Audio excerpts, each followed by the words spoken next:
Holland, en el estado de Michigan, es una ciudad que durante décadas fue percibida como tranquila y predecible. Sus barrios residenciales, sus iglesias activas y su vida comunitaria ordenada construyeron una imagen de estabilidad difícil de romper. Precisamente por eso el doble homicidio ocurrido en noviembre de 1987 dejó una huella tan profunda.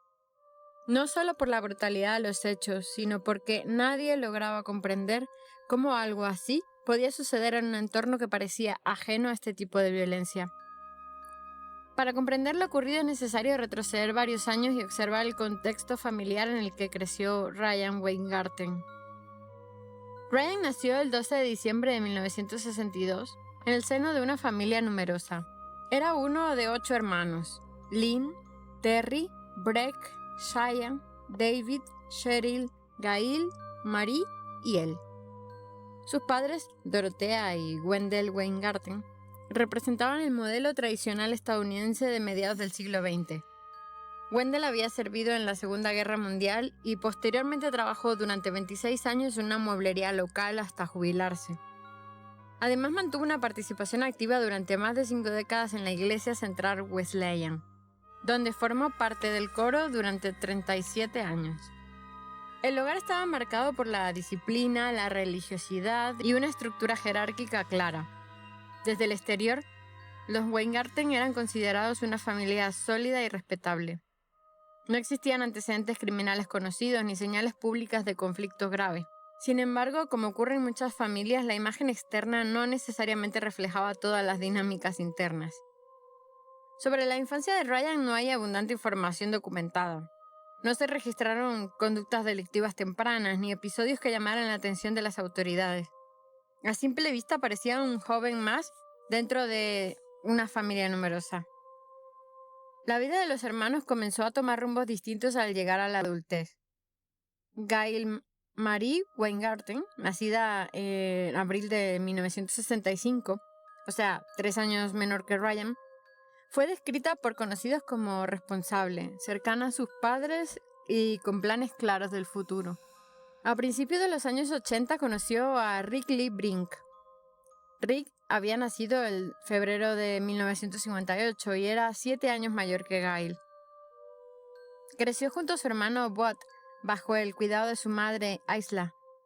No hay registros de problemas relevantes en su juventud tampoco, y era considerado un hombre trabajador y estable. La relación entre Gail y Rick avanzó con rapidez. Se casaron a comienzos de 1986 y comenzaron a construir un proyecto de vida en común. Habían adquirido una casa que poco a poco fueron renovando con esfuerzo propio. Ambos tenían empleos estables y mantenían una relación que, según quienes los conocían, era bastante armoniosa. En contraste, la vida de Ryan no mostraba el mismo nivel de estabilidad. Durante esos años no mantenía un empleo fijo y, según declaraciones posteriores, obtenía ingresos irregulares, incluyendo la venta ocasional de pequeñas cantidades de cannabis. Su situación económica era inestable y su trayectoria personal no parecía consolidarse.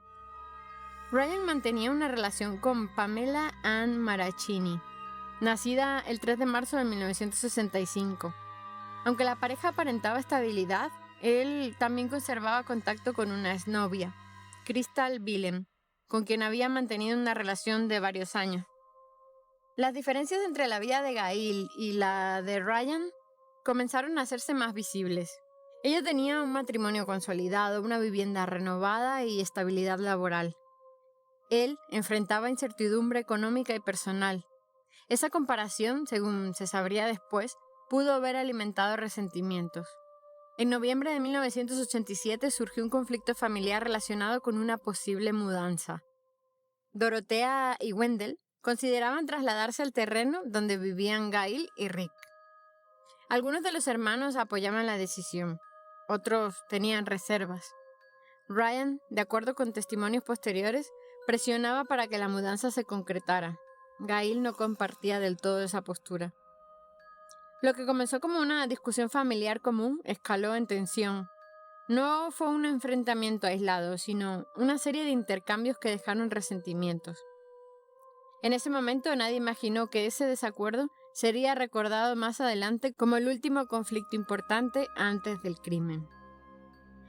El sábado 21 de noviembre de 1987, Gail y Rick asistieron a una boda en el Hotel Holiday Inn. Fue un evento social sin incidentes. Regresaron a su casa al finalizar la celebración. No hubo llamadas de auxilio, ni reportes de disturbios, ni visitas inesperadas registradas oficialmente.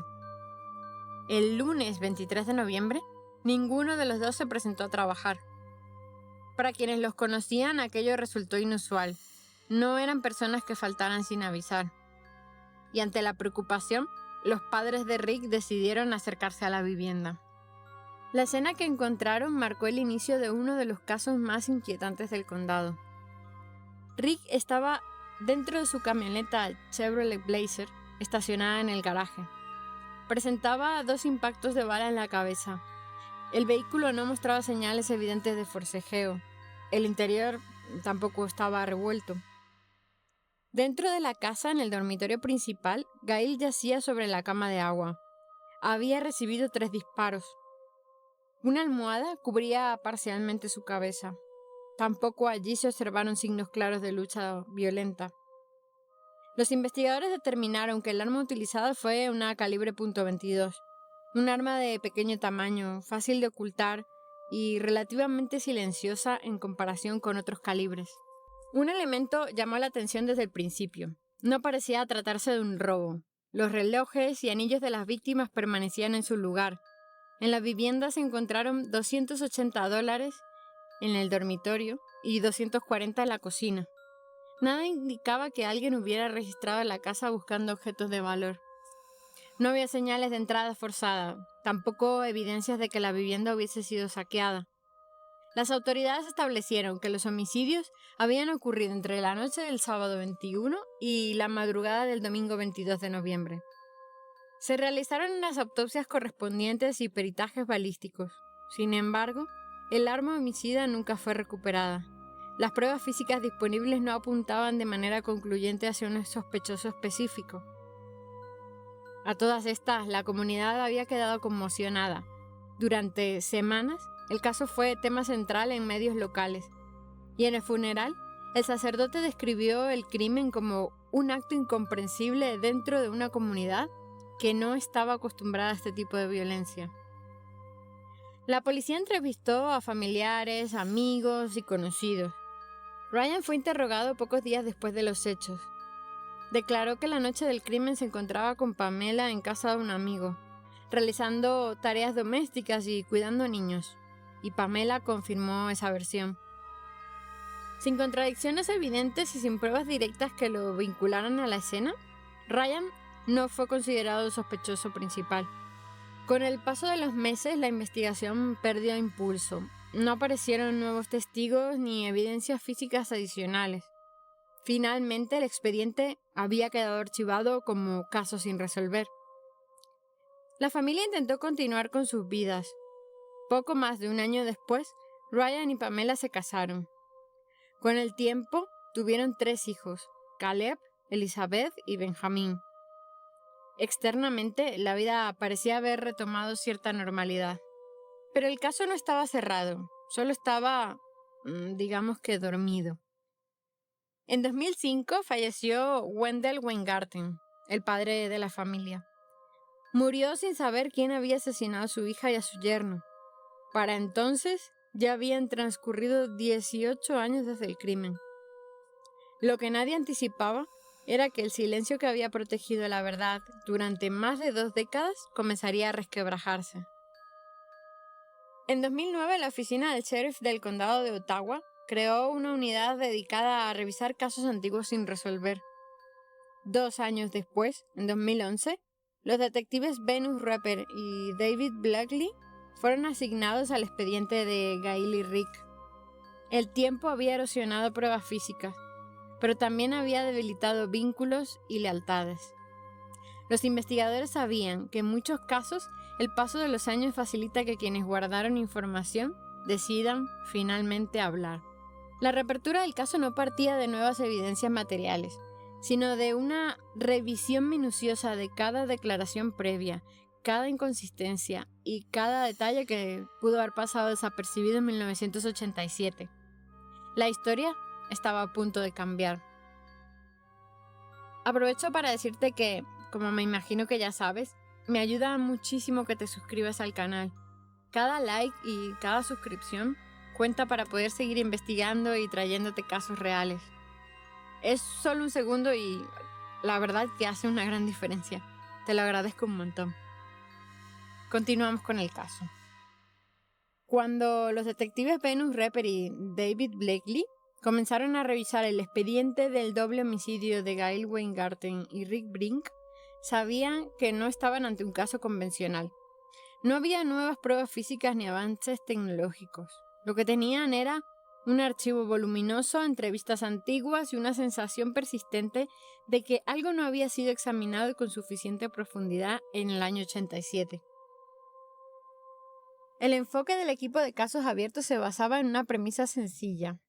El paso del tiempo puede borrar rastros materiales, pero también modifica las dinámicas humanas.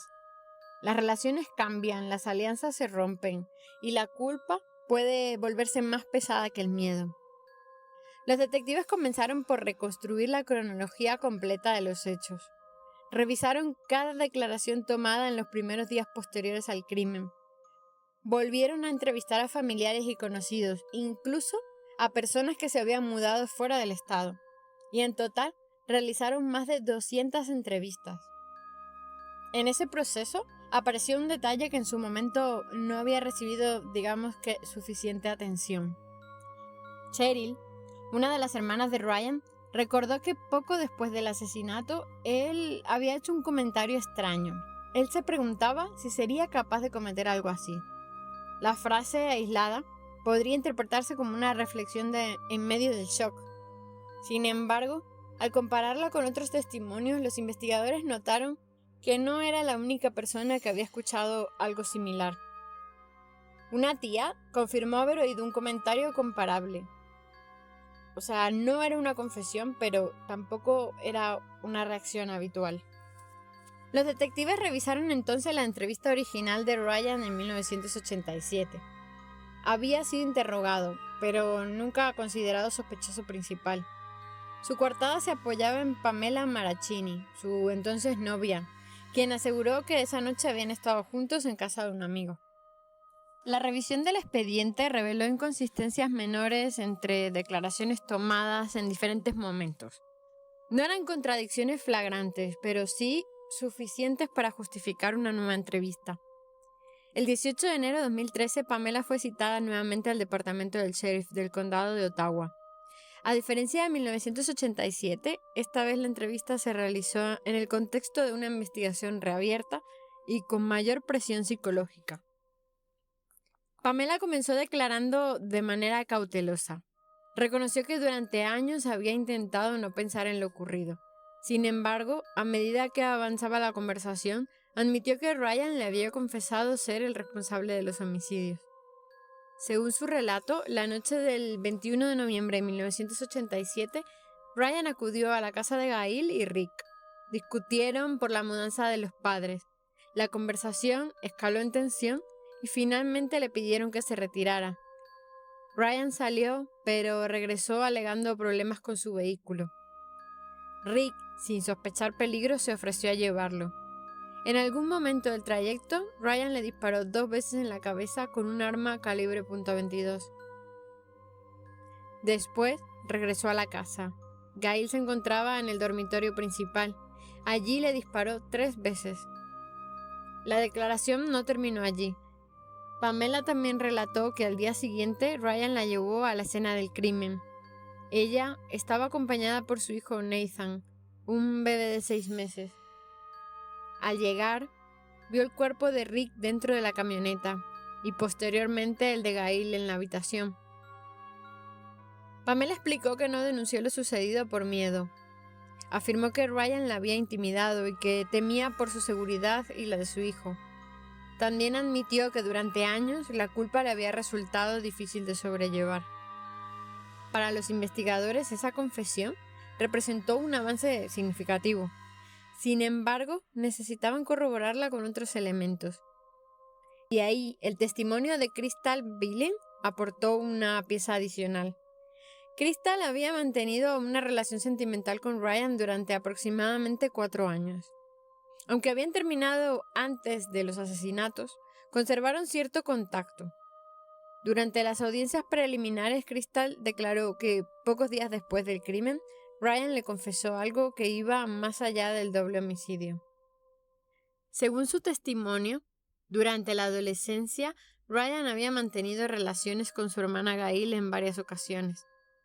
Crystal afirmó que Ryan le dijo que Gail se había negado, pero que él igual continuó. Este elemento introdujo un posible móvil más complejo. No se trataba únicamente de celos por la estabilidad económica o matrimonial de la pareja. También existía el temor de que un secreto del pasado pudiera salir a la luz. Crystal recordó, además, que Ryan mencionó un episodio en el que Rick habría notado una mirada inapropiada hacia Gail durante un paseo en barco. Si Rick sospechaba algo, el riesgo de que el secreto se revelara aumentaba. La combinación de celos, resentimiento y la posibilidad de exposición pública construía un escenario más que plausible desde el punto de vista del móvil. Con estas declaraciones, las autoridades consideraron que existía causa probable suficiente para proceder al arresto. Ryan fue detenido en enero de 2013 y acusado de 2 cargos de asesinato en primer grado. El juicio comenzó en marzo de 2014 y se extendió durante aproximadamente 3 semanas. Más de 60 testigos declararon ante el tribunal. La fiscalía estructuró su caso sobre la base de los testimonios de Pamela, Crystal, Cheryl y otros familiares, así como en el análisis forense. El patólogo Stephen Cole confirmó que los disparos provenían de un arma calibre .22 y explicó la trayectoria de los proyectiles. También señaló que era posible que el cuerpo de Rick hubiese sido movido dentro del vehículo, dado el patrón de manchas de sangre en el volante. La defensa intentó sembrar duda razonable proponiendo hipótesis alternativas. Sostuvo que la pareja pudo haber sido víctima de un ataque relacionado con actividades criminales externas, o que pudo tratarse de un error de identidad vinculado a antiguos ocupantes de la vivienda. Asimismo, cuestionó la credibilidad de testigos cuya memoria se remontaba a más de 2 décadas atrás. Uno de los momentos más delicados del juicio fue cuando Ryan decidió declarar. Admitió haber mantenido encuentros sexuales con su hermana durante la adolescencia, pero afirmó que fueron consentidos. Negó que ese episodio estuviera relacionado con los asesinatos. Rechazó haber disparado contra Gail y contra Rick. Durante el contrainterrogatorio, la fiscalía sostuvo que, dada la diferencia de edad y el contexto familiar, no podía considerarse un consentimiento válido. Argumentó que ese antecedente reforzaba el posible móvil para silenciar a Gail si existía riesgo de que hablara. El jurado deliberó durante aproximadamente 4 horas el 28 de marzo de 2014. Tras evaluar los testimonios y la evidencia presentada, emitió un veredicto de culpabilidad en ambos cargos. La sentencia se dictó el 21 de abril de 2014. El tribunal impuso 2 cadenas perpetuas sin posibilidad de libertad condicional. El juez describió el crimen como un acto calculado y sostuvo que la gravedad de los hechos justificaba la máxima pena contemplada. En 2018, Ryan presentó una apelación ante la Corte de Apelaciones del Estado. La condena fue ratificada. Posteriormente acudió a la Corte Suprema Estatal, que también rechazó revisar el caso. Desde enero de 2013 permanece en prisión. El impacto familiar fue profundo. Wendell Weingarten falleció en 2005 sin conocer el desenlace judicial. Dorothea vivió hasta 2021 y alcanzó a ver la condena dictada contra su propio hijo. Para algunos miembros de la familia, el proceso judicial no borró el dolor, pero sí que proporcionó una respuesta que había faltado durante casi 3 décadas. Este caso demuestra cómo ciertos delitos pueden permanecer sin resolver durante años, cuando no existen pruebas físicas contundentes y el entorno cercano opta por el silencio. También ilustra cómo el paso del tiempo puede modificar las circunstancias lo suficiente como para que la verdad emerja. La reapertura no dependió de tecnología avanzada ni de nuevas evidencias materiales, dependió principalmente de declaraciones que finalmente se produjeron cuando el peso del secreto superó al miedo. El expediente, que en 1987 parecía destinado al archivo permanente, terminó convirtiéndose en un ejemplo de cómo los casos fríos pueden reactivarse cuando se examinan con una perspectiva renovada. Más allá del proceso judicial, el caso deja una reflexión. La violencia más devastadora no siempre proviene de amenazas externas. En ocasiones surge dentro de círculos más cercanos, donde la confianza hace innecesaria cualquier defensa. Después de 24 años, la verdad no cambió lo ocurrido, pero sí estableció responsabilidades. Y eso, para quienes esperaron durante tanto tiempo, marcó la diferencia. Y bueno, este ha sido el caso de hoy. Gracias por quedarte hasta el final y si te gustan los casos como este, puedes suscribirte al canal y cada semana subiré un caso. Muchas gracias por estar en Fichas Criminales. Nos vemos la semana que viene. Hasta la próxima.